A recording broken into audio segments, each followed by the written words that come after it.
My name's Laura, and I've spent most of my life teaching Italian. At 42, I was pretty set in my ways, content with the familiar rhythm of school bells and chalk dust.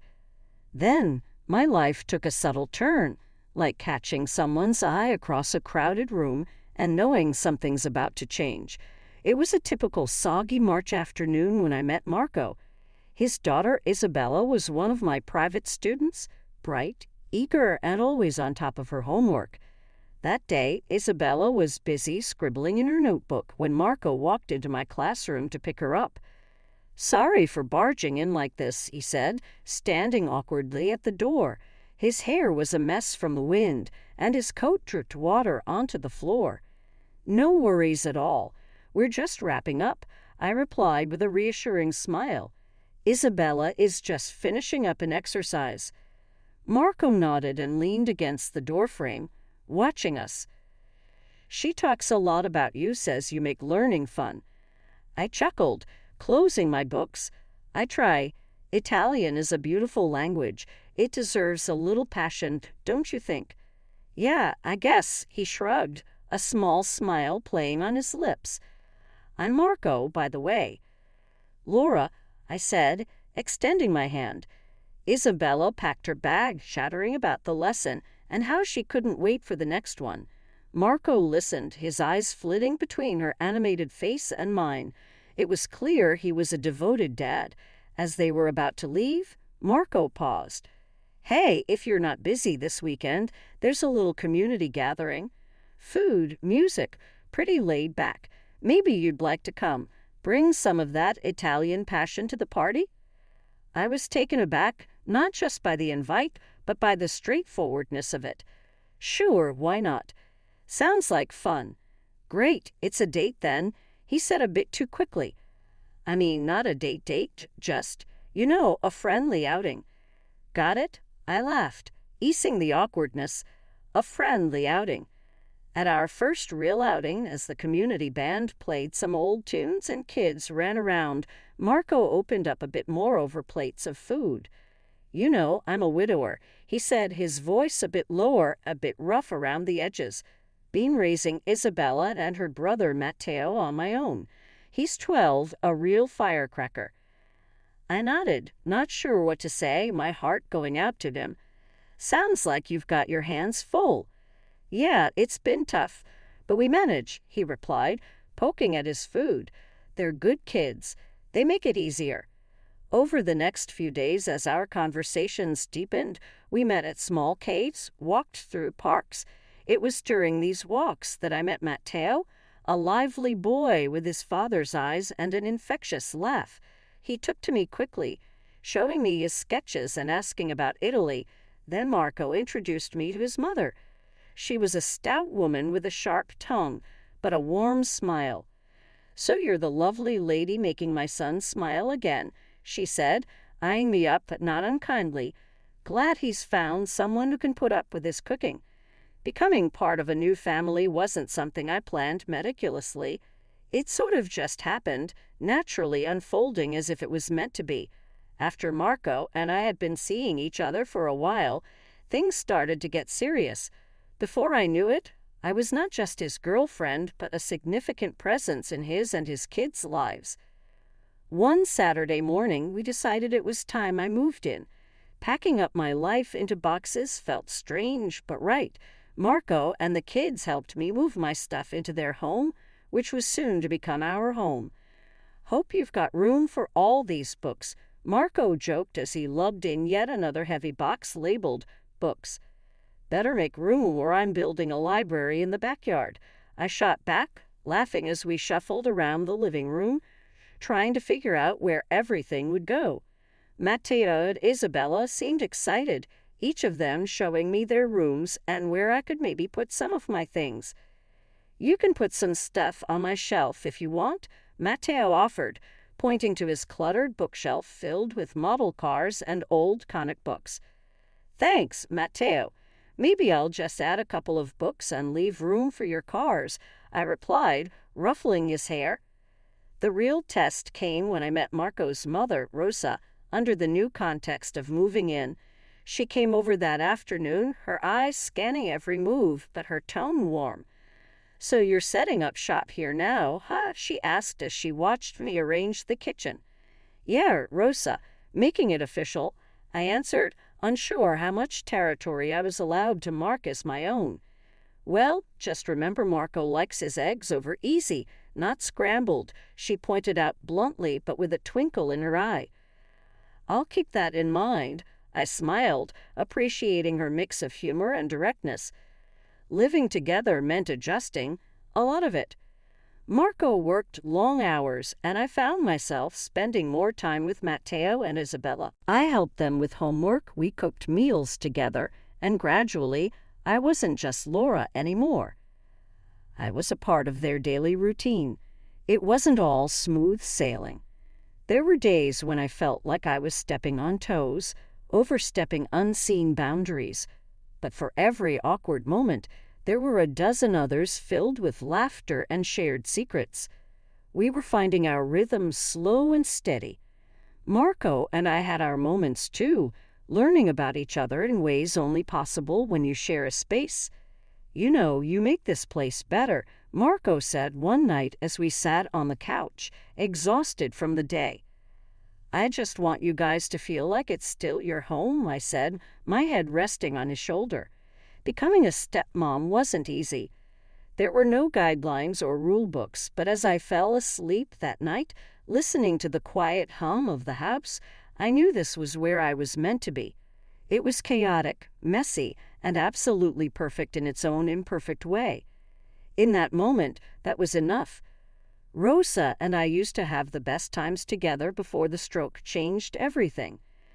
She'd come over and we'd spend hours in the kitchen, sharing recipes and gossiping like old friends. Those days filled the house with laughter and the warm aromas of Italian dishes we both loved to cook. But life, as it does, took a sharp turn when Rosa was paralyzed. Everything shifted. Marco moved her into our home, and naturally, I stepped up to take care of her. It seemed like the right thing to do.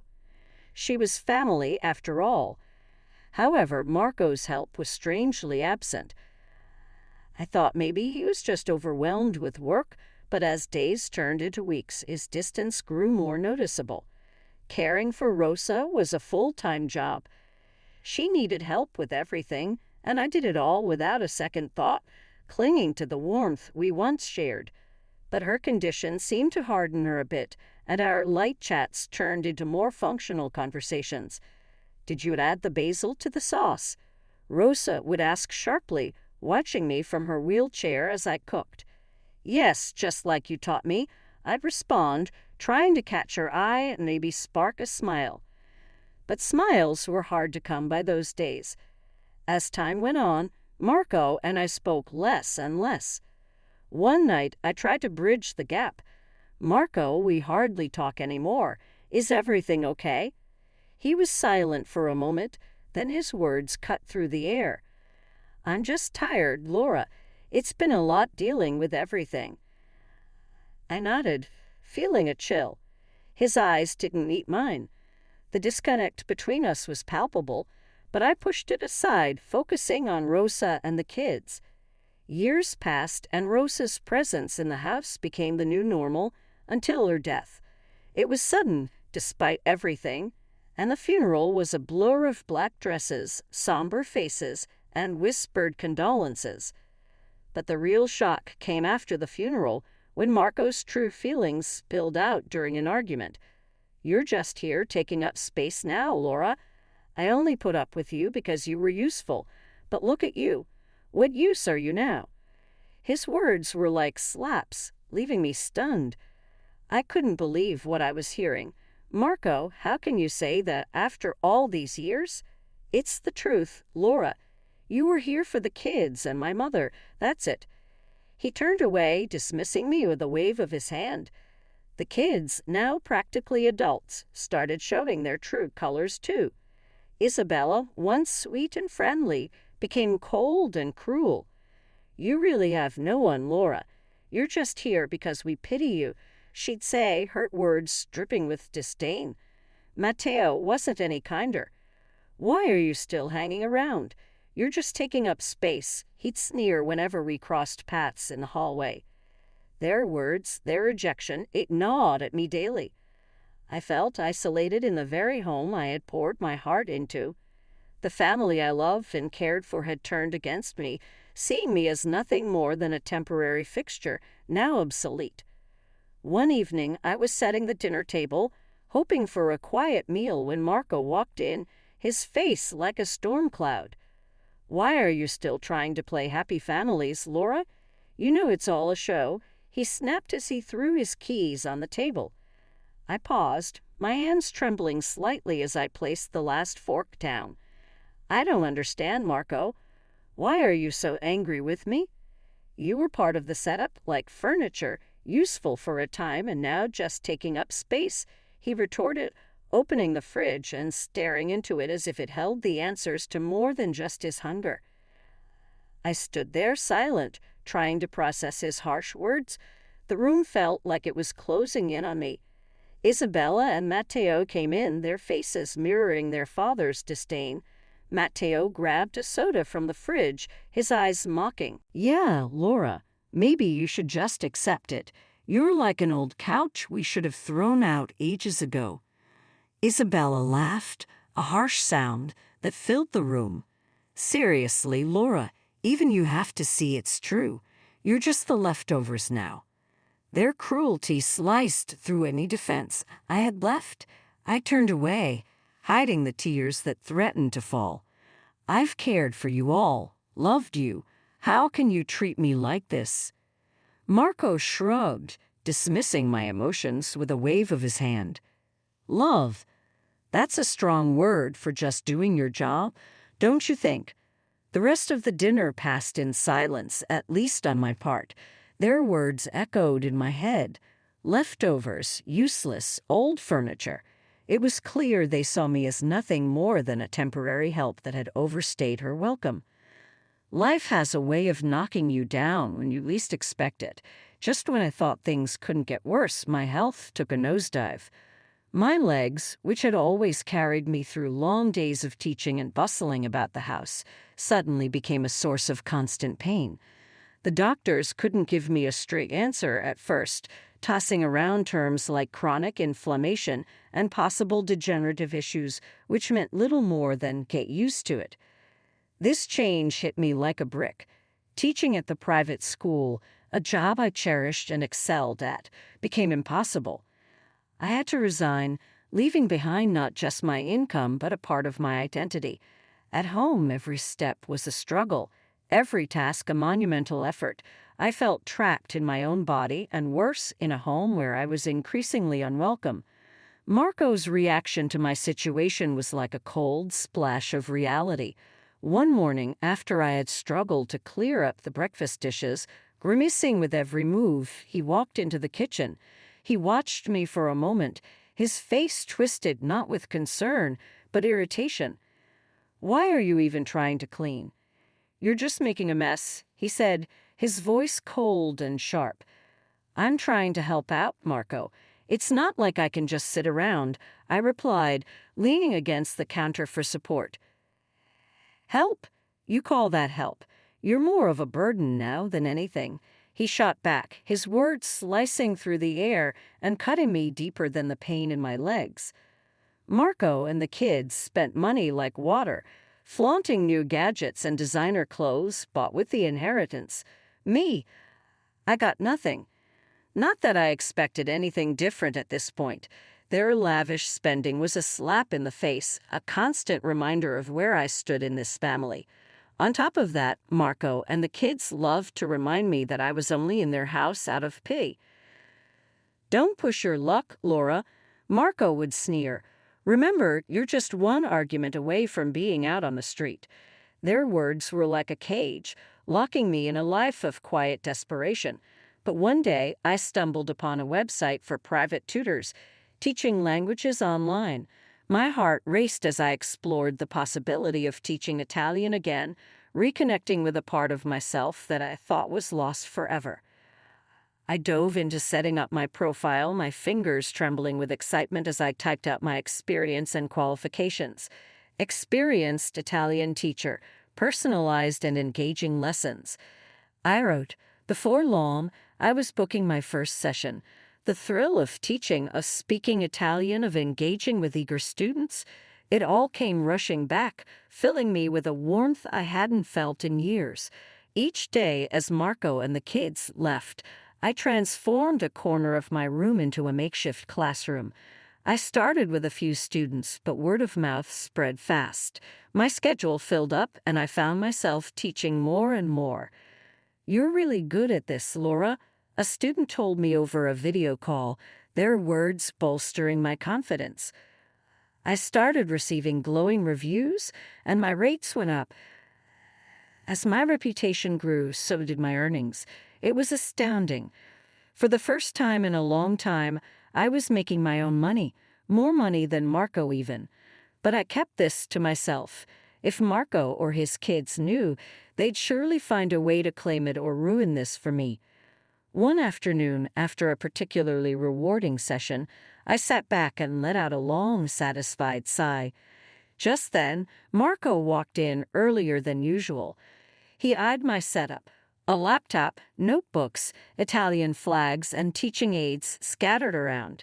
"What's all this?" he asked, his tone suspicious. "I'm teaching," I replied, my voice steady and calm despite my racing heart. "Teaching? Here." His confusion was evident. He hadn't expected this. "Who would want to learn from you?" "People from all over the world," I responded with a pride I couldn't hide. "Turns out I'm quite popular." Marco scoffed, clearly unimpressed. "Make sure this doesn't interfere with your chores around the house." "It won't," I assured him, turning back to my computer. His presence in my sanctuary irked me, but he soon left, muttering under his breath. That night, I lay in bed, a small smirk playing on my lips. Marco and his kids could spend all the inheritance they wanted on fleeting pleasures. Meanwhile, I was building something lasting, something just for me. My online teaching wasn't just a job. It was my lifeline, my escape plan. I was no longer just the downtrodden stepmother. I was Laura, the sought-after Italian tutor, a woman with a plan and a growing bank account. That night at dinner, there was a tension in the air so thick you could almost see it hanging above the table. Marco and the kids were unusually quiet as I served the food, their eyes avoiding mine. I could feel something brewing beneath the surface, but nothing prepared me for the words that were about to slice through the last threads of our family ties. Marco was the first to break the silence, his voice cold and detached. "I got a promotion at work," he announced, not looking at anyone in particular. "I bought a new house, too." I paused, spoon midair, the news catching me off guard. "That's great. Congratulations," I managed to say, though a sinking feeling started to form in my stomach. "Yeah, well, don't get too excited," Marco continued, his eyes now fixed on me with a hardness I hadn't seen before. "You're not coming with us." I put the spoon down, feeling suddenly like I had been punched in the gut. "What do you mean?" "Just what I said." Marco snapped. "You're not part of the plan, Laura. You stay here. I'm moving with the kids. We need a fresh start." The room spun slightly as his words sunk in. Isabella giggled cruelly from across the table, her voice like a knife. "Yeah, who needs an old limping maid in a shiny new house?" Matteo chimed in with a smirk. "Consider yourself lucky we're not kicking you out on the street tonight." I looked from face to face, each one a mask of contempt and dismissal. My heart pounded painfully in my chest. "And the house? This house?" I asked, my voice barely above a whisper. "It's sold," Marco said bluntly. "New owners will take over in a month. Maybe try to find a shelter or something by then." They all laughed, a harsh, grating sound that filled the room. I sat there, stunned, my hands trembling in my lap. This was their thanks, their repayment for all the years of care, of love, of sacrifice. As the laughter died down, I found my voice small but steady. "I see. Well, then I guess there's nothing left to say, is there?" Marco shrugged, already disinterested as he turned his attention back to his plate. Guess not. Stood up, my legs shaky but holding. I looked at each of them, their faces still turned towards their food, no sign of remorse or regret. Enjoy your dinner? I said quietly, then turned and left the room. In my room, the gravity of the situation hit me full force. They were really going to leave me behind, discard me like an old piece of furniture. But as I sat there, a strange sense of relief began to wash over me. I was free from their cruelty, their disdain, their oppressive presence. It was not the freedom I had imagined or wanted, but it was freedom nonetheless. The day I left Marco and his children behind, I felt a strange mix of liberation and deep sadness. As I held my last suitcase to the door, Marco's bitter words followed me. Hope you enjoy the Flophouses, because that's all you can afford, he jeered with a cruel laugh that echoed off the empty walls. His kids, Isabella and Matteo, joined in with their own barbs. Good riddance. Now we don't have to deal with your pathetic limping around the house. I didn't bother to reply. What was the point? I had learned long ago that words were useless against their kind of cruelty. I walked out, letting the door slam shut behind me, shutting off the chapter of my life that had brought me so much pain.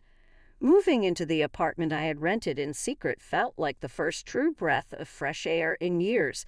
It was a modest place, but it was mine alone. Here no shadows of disdain would loom over me. No harsh words would cut through the quiet. Setting up my new home was therapeutic. I arranged my books, set up my small desk by the window, the new headquarters for my online Italian lessons. I relished the peace, the utter silence that came not from tension, but from tranquility. The divorce was finalized soon after. I stood in the courtroom, facing Marco and his children for the last time. They smirked, confident and unrepentant. When offered alimony, I refused. I want nothing from him, not now, not ever, I declared. He and his children are strangers to me. Word of my teaching spread, and my schedule became packed with students from all corners of the globe. The income was more than sufficient, a sweet victory that was all my own. One evening, while sipping tea at my new kitchen table, a call from an old friend brought unexpected news. Have you heard about Marco? She asked, a tone of disbelief in her voice. He's moving into a fancy new house, but guess what? He's already blowing through money like there's no tomorrow. I couldn't help but grin, shaking my head. No surprise there, I replied. He never did plan for the future. Rumors about Marco and his children's reckless spending didn't surprise me, but it was the catalyst I needed to put my plan into action. During the last few tumultuous months of our marriage, I had recorded several of their verbal tirades and cruel jabs, originally for my own records in case I ever needed proof of their behavior. I sent the files anonymously to Marco's boss. The company he worked for had a strict policy against any form of harassment, and I knew they would take it seriously. It wasn't long before the repercussions came to light. One evening, my phone rang with Marco's number. I hesitated, but curiosity got the better of me, and I answered. The desperation in his voice was palpable. Laura, what have you done? He blurted out, his voice a mix of anger and fear. You've heard then? Sounds like your company didn't appreciate the way you treat people, I said calmly, a hint of vindication coloring my words. You ruined me. They demoted me, slashed my salary. How am I supposed to pay the mortgage now? We could lose the house. He raged, his words tinged with panic. In the background, I could hear Isabella and Matteo, their voices loud and accusatory, blaming me the same way they always had. This is all your fault, Laura. You're going to pay for this, Matteo's voice cut through the phone. I couldn't help but laugh, a deep, genuine laugh that had been absent for far too long. Now you might end up in a flophouse. Isn't it ironic? I said, the irony not lost on me. Please, Laura, help us. We're sorry. We didn't mean any of it. We'll do anything, Marco pleaded, desperation making his voice crack. You don't get it, Marco. I don't want your apologies or to help you. I'm done being your maid. You're punching back, I retorted sharply. But we're family, he tried again, a last-ditch effort. We were family, I corrected him coldly, feeling a surge of empowerment. Goodbye, Marco. I hung up the phone, blocking his number along with Isabella's and Matteo's. I felt a weight lift off my shoulders, a closure I hadn't realized I needed. News reached me a few weeks later through mutual acquaintances that Marco and his children were indeed evicted after failing to make their mortgage payments. They had to downsize significantly, and the kids, now adults, had to find jobs to support themselves. The thought of them struggling to make ends meet while I was planning to buy my own house made me smirk. It wasn't just about revenge. It was about justice, about proving that I was no longer someone they could walk all over. Turned back to my computer and saw a message from a student thanking me for my inspiring lessons. It warmed my heart. I had found my place, my purpose, and no one